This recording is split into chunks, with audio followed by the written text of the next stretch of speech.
최근 서울에서 XRP 서울 2025 행사가 열렸던 거 다들 아실 겁니다. 저도 멀리서나마 현장 목소리를 들어봤는데 분위기가 꽤 뜨거웠던 것 같아요. 현장에는 많은 주요 인사들이 참석했는데 리플X 수석 부사장, 리플 생태계 총괄 디렉터, 그리고 일본 파트너사인 SBI 리플 아시아 부사장까지 참석해 발표를 이어갔습니다. 이번 행사가 일반적인 네트워킹 자리만은 아니었던 것 같아요. 리플은 항상 이런 큰 행사에서 앞으로 어떤 방향으로 나아갈지, 그리고 XRP 보유자들에게 어떤 기회를 줄 수 있는지 자주 이야기해왔습니다.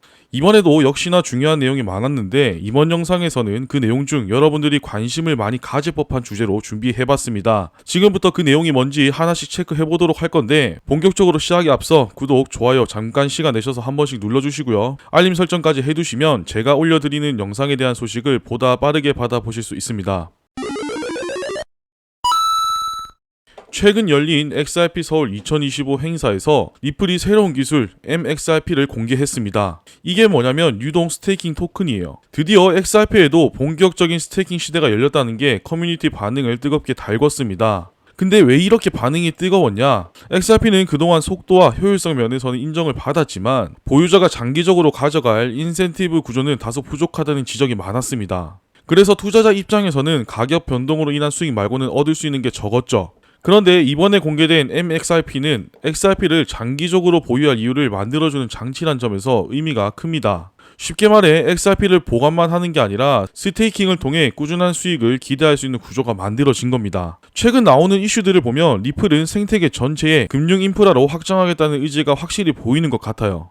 그럼 구체적으로 이 MXRP가 어떤 방식으로 작동하는지 살펴보겠습니다. 원리는 간단합니다. 보유자가 XRP를 일정 기간 예치하면 그 대가로 MXRP라는 토큰을 받게 됩니다. 이 토큰은 XRP를 잠궈둔 증표 역할을 하면서도 별도의 가치를 지니고 시장에서 활용할 수 있습니다. 즉 예치한 XRP는 네트워크 운영과 보안 강화에 기여하고, 대신 투자자는 MXRP를 통해 유동성을 유지할 수 있습니다. 단순 보관이 아니라 맡겨둔 자산을 기반으로 새로운 토큰을 받는 방식이죠. 리플은 이번 구조를 통해 연 10% 안팎의 수익률을 기대할 수 있다고 설명했습니다. 쉽게 말해 은행에 돈을 맡겼을 때 받는 이자와 비교하면 훨씬 높은 수준의 보상을 기대할 수 있다는 얘기죠. 정리해보자면 XRP를 예치해서 네트워크에 기여하면 그 증표로 MXRP를 받을 수 있고, 이걸 통해서 유동성도 유지하고 시장에서도 활용이 가능하다는 거죠. 그리고 추가적으로 연간 최대 10%까지 스테이킹 보상이 따라온다는 겁니다. 그럼 기존에 있던 스테이킹 방식이랑 뭐가 다른 걸까요? 일반적으로 스테이킹을 하면 내가 맡긴 코인이 일정 기간 동안 묶입니다.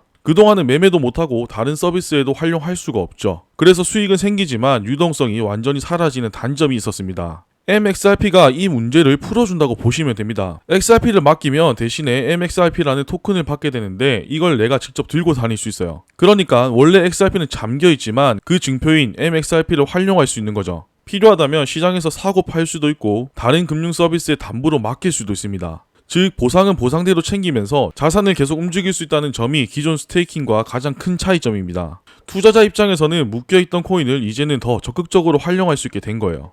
여기서 더 흥미로운 부분은 MXRP가 단순히 보상만 주는 토큰이 아니라는 겁니다. 이 토큰은 다른 디파이 서비스에서도 그대로 활용할 수 있다는 점 때문에 더 주목을 받고 있어요. 예를 들어 MXRP를 들고 있다면 단순히 보관만 하는 게 아니라 담보를 맡길 수 있다는 얘기를 앞에서 했었죠. 그 담보를 바탕으로 대출을 받는다든지 혹은 다른 파생 상품이나 예치 서비스에 연결해서 추가 수익을 노려볼 수도 있어요. 다들 아시다시피 XRP는 주로 송금이나 결제 같은 특정 목적에만 주로 쓰였습니다. 속도나 수수료 부분에서는 강점이 있었지만 투자자가 직접 활용할 수 있는 선택지가 많지 않았어요. 그런데 이제는 MXRP를 통해 디파이 시장에 직접 참여할 수 있게 됐습니다. XRP 보유자가 똑같은 자산을 가지고도 훨씬 다양한 선택지를 선택할 수 있게 된 거고, 가격 변동으로 인한 수익 외에도 MXRP를 활용해 대출이나 예치, 투자 같은 여러 방식을 시도할 수 있습니다. 이건 투자자 입장에서 굉장히 중요한 변화입니다. 내 자산을 단순히 들고만 있는 게 아니라 이걸 굴려서 더 많은 기회를 만들 수 있기 때문이죠. 그리고 이런 구조가 자리 잡으면 XRP 생태계 안에서도 유동성이 늘어나고 관련 서비스에도 자금이 더 활발하게 들어올 수 있습니다.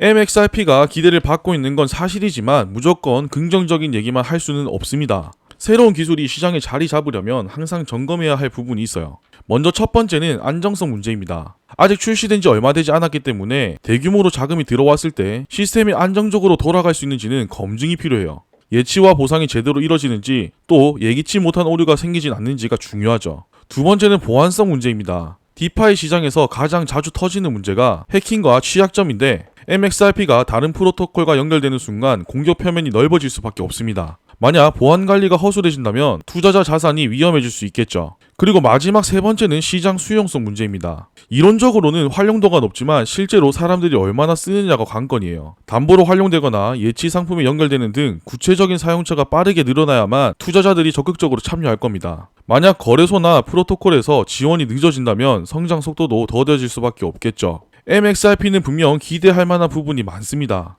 하지만 동시에 체크해야 할 리스크도 있다는 거죠. 그래서 투자자 입장에서 이게 정말 안정적으로 굴러가는지, 보안은 괜찮은지, 실제로 사람들이 얼마나 쓰는지 이런 부분을 계속 눈여겨보는 게 필요합니다. MXRP는 결국 기존 예치 서비스에서 느꼈던 아쉬운 점을 보완하려는 시도라고 볼 수 있습니다. 최근 영상에서도 다뤘었던 디센트 서비스처럼 출금이 자유롭지만 이율이 낮거나 락업 조건으로 이율을 높이는 방식이 아니라 보상은 그대로 받으면서도 동시에 활용까지 가능하게 만든 거죠. 다만 아직은 시작 단계라서 안정성과 보안 그리고 실제 사용처 확대가 중요한 과제로 남아 있습니다. 이번 영상에서는 리플이 새롭게 공개한 MXRP에 대한 내용을 살펴봤습니다. 중요한 건 우리 같은 투자자들은 이런 흐름을 놓치지 않고 직접 확인해가야 한다는 거죠. 저도 계속 상황을 지켜보면서 소통방과 네이버 카페를 통해 내용들 업데이트 해드리도록 하겠습니다. 아직 소통방 입장 못하신 분들은 아래 댓글에 있는 링크 참고해서 입장하시면 되고요. 저는 또 알찬 내용 준비해서 돌아오도록 하고 오늘 전해드린 내용이 유익하셨다면 잊지 말고 구독, 좋아요 그리고 알림 설정 꼭 한 번씩 눌러주시면 감사하겠습니다.